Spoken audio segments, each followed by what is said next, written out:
Жители Ношуля готовы объявить бойкот водителям большегрузов, которые, несмотря на сезонные ограничения, вывозят лес. Запрет для передвижения машин свыше 3,5 тонн в южных районах республики действует с понедельника. В самом Прилузье и вовсе с конца марта. Но его не все соблюдают. Так, местный школьный маршрут может стать просто непроезжим. А ведь еще в прошлом году его ремонтировали. Виктория Палкина передает из Прилузья. Сегодня в этом направлении лишь один участок ровный и без ям. Это обочина. Именно по ней и передвигаются сельчане. Основная дорога – сплошные ухабы и глубокие выбоины.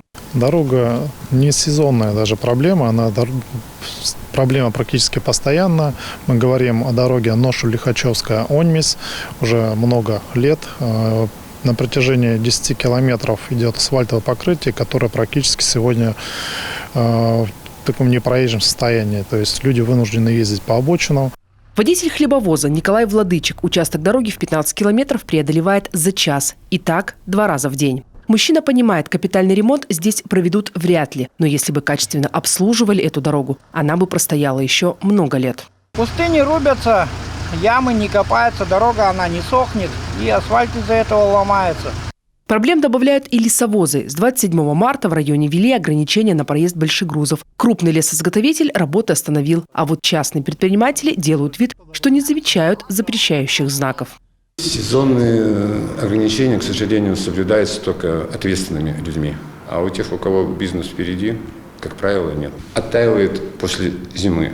Дорога мягкая, она еще не высохла. Это вот если вы идете по влажному песку и оставляете следы на море. То же самое и делается с полотном. И потом летом мы видим проблемы, что трещины асфальта, ямы. А ведь это еще и школьный маршрут. Каждый день у 15 юных сельчан есть возможность на себе прочувствовать всю соль выражения «тернистый путь к знаниям». В прошлом году здесь провели ремонт. Участок 500 метров сегодня единственная радость в этом направлении. В одном месте уже полотно обрушилось.